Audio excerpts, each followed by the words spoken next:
Le Mali, pays sahélien à vocation agro-silvopastorale, avec une population majoritairement rurale, tire l'essentiel de ses revenus de l'exploitation des ressources naturelles. Ces dernières ont beaucoup souffert de la réduction de la pluviométrie combinée aux activités anthropiques néfastes et aux effets résultants de la baisse continue des investissements publics dans le secteur agricole. Cela s'est traduit par une fragilisation des conditions de vie des paysans. L'insécurité alimentaire et la pauvreté, qui sont le lot quotidien de la majorité des producteurs ruraux, ne pourront être éradiqués qu'à travers une transformation de l'agriculture pour augmenter la production et la productivité. Cette transformation de l'agriculture doit combiner les techniques conventionnelles et les savoirs locaux. C'est dans ce cadre que s'inscrit le programme Promotion de l'expérimentation et de l'innovation paysanne au Sahel, Profeis. C'est une initiative qui part des solutions trouvées par les paysans à faibles ressources et les appuie pour une amélioration. La coordination des activités de Profeis est assurée par l'ONG Association pour le développement de la production et de la formation ADAF Galé, qui entretient un partenariat dynamique de recherche et de développement avec la recherche, le développement et les organisations paysannes pour la mise en œuvre des activités du programme. Depuis 2007, nous avons eu à identifier des innovations paysannes. Parmi les innovations paysannes, une des innovations phares de ce programme est la couveuse en banco. La couveuse en banco est une innovation d'un paysan qui n'est jamais parti à l'école. Ce paysan a eu à s'inspirer d'une couveuse en bois pour faire une couveuse beaucoup plus grande et une couveuse qui va lui permettre vraiment d'avoir suffisamment de pentado. La couveuse en banco est très importante pour ce programme parce que sa diffusion a été très rapide. Suite seulement à une visite interpaysanne, beaucoup de paysans l'ont adoptée. Pourquoi? Parce que la couveuse en banco se fait avec des matériaux et des matériels locaux. C'est facile à construire, c'est moins cher. À part la lampe, tout ce qui est comme matériel et matériaux se trouve localement. Et de plus, le paysan peut construire avec la capacité qu'il veut. Comme nous avons vu que ça va intéresser beaucoup de paysans, nous avons essayé de savoir le pourquoi. Le pourquoi est très simple. Plus on arrive à avoir beaucoup d'œufs couvés, donc beaucoup de pentado, plus le producteur arrive à se faire des revenus. Par exemple, une pentade femelle pond pendant l'hivernage. Et pendant les 3 mois de l'hivernage, une pentade peut pondre 90 œufs.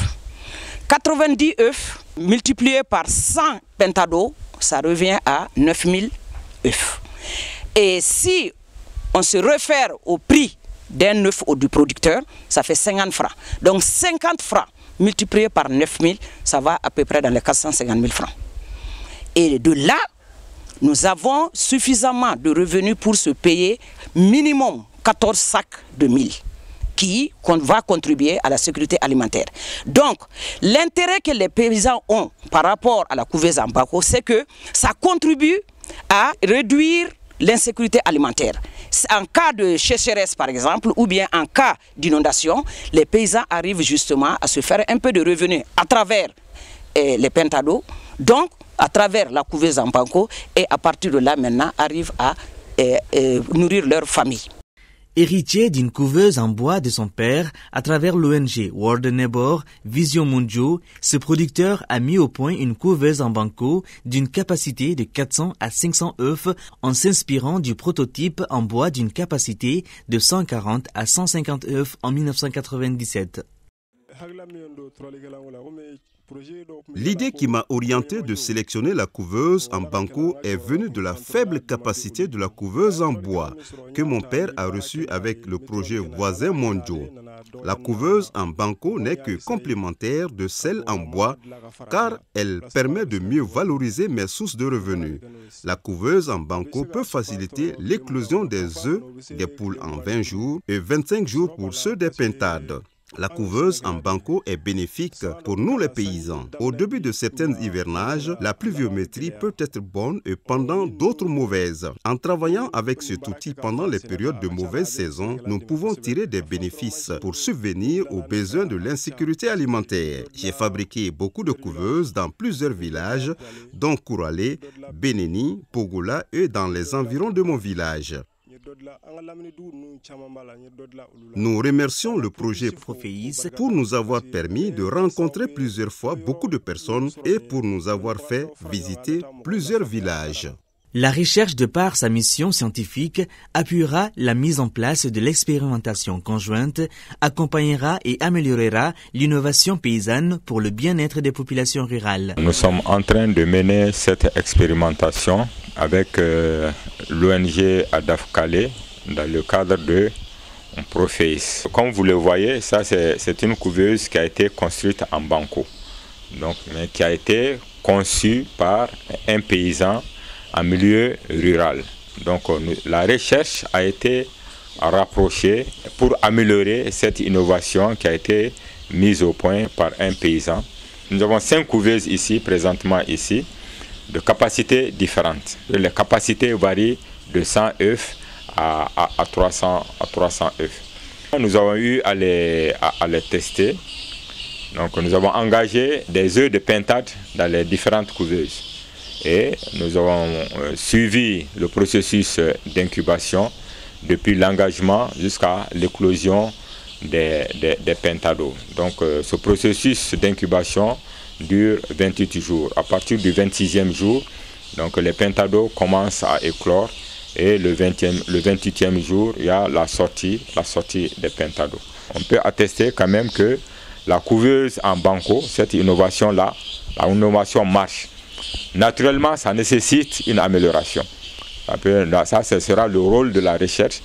La vulgarisation à travers ces différents démembrements contribuera à la formation du monde rural et assurer la large diffusion des innovations dans sa globalité pour une augmentation des revenus du paysan.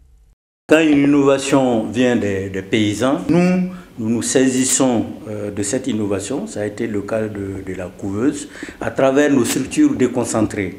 On a toutes les directions régionales avec les secteurs qui, à des moments donnés, font le tour des différents producteurs par rapport aux innovations. La couveuse traditionnelle a suivi le même trajet. D'abord, la formation de ceux qui doivent vulgariser. Ensuite, le regroupement des paysans autour de l'innovation pour expliquer d'abord l'origine qui est très importante parce que ça vient des paysans. Et puis, la simplicité et ceux qui peuvent tirer profit de l'utilisation de cette couveuse. Que généralement, les innovations sortent des stations de recherche dirigées par les chercheurs, alors que cette fois-ci, c'est au niveau des paysans où nous avons des approches très innovantes et qui peuvent permettre aux producteurs d'améliorer leur ordinaire. Et si une structure s'intéresse à ça, on ne peut que les encourager et les demander d'intégrer beaucoup plus les structures techniques chargées de la diffusion. L'instance de décision du monde rural s'en félicite de l'approche des pays et invite la recherche à améliorer l'innovation paysanne en vue de la rendre accessible à tous les paysans maliens. C'est une très bonne technologie. L'accessibilité est très facile. Bon, la malléabilité, c'est un peu, j'avoue que c'est un peu fastidieux. Mais à comparer aux autres couveuses, vraiment, c'est une très bonne innovation. C'est un moyen pour moi, je dirais, pour joindre les deux bouts. Quand vous regardez le cycle agricole, c'est généralement de juin à novembre. Décembre déjà, la récolte est faite et tout est rentré dans les greniers. Donc le reste de l'année, là, on peut mettre ça à profit pour vraiment avoir des poussins et même des pentados.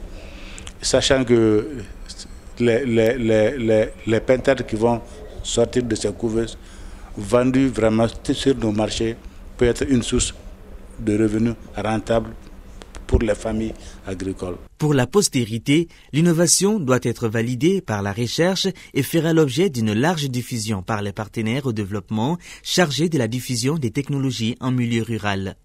En perspective, nous comptons travailler avec la recherche pour améliorer évidemment certains éléments de la couveuse parce que le paysan n'a pu faire que ce qu'il peut faire.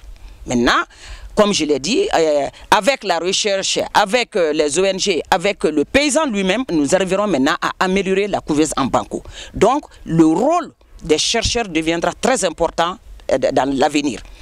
Une fois que les chercheurs arriveront à mettre au point ou bien à améliorer cette couveuse en banco à partir du paysan, nous pourrons vraiment faire une très grande vulgarisation de cette couveuse en banco à travers la Direction nationale de l'agriculture qui est le service de vulgarisation de notre pays.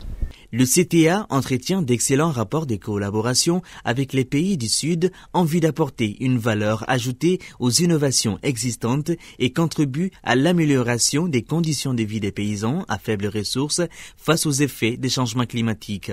CTA has a large network which we have developed over many years where we reach out to a huge number of people working in extension, in education, in research, also with many of the farmers also having access to a lot of the information that we produce. So through documenting these farmer-led innovations and practices using videos and other tools, we feel that we can integrate those and share that information resources with a large number of people through our networks. We have a well-known publication known as SPORE, which reaches over 60,000 people and is also available online. It goes to all sorts of corners of the world, people doing extension and so on in very remote parts of the ACP countries. And it's a major source of information for many people. So we'll use tools like that to make sure that the videos and other materials that we use to document these farmer innovations will be available to a large number of people.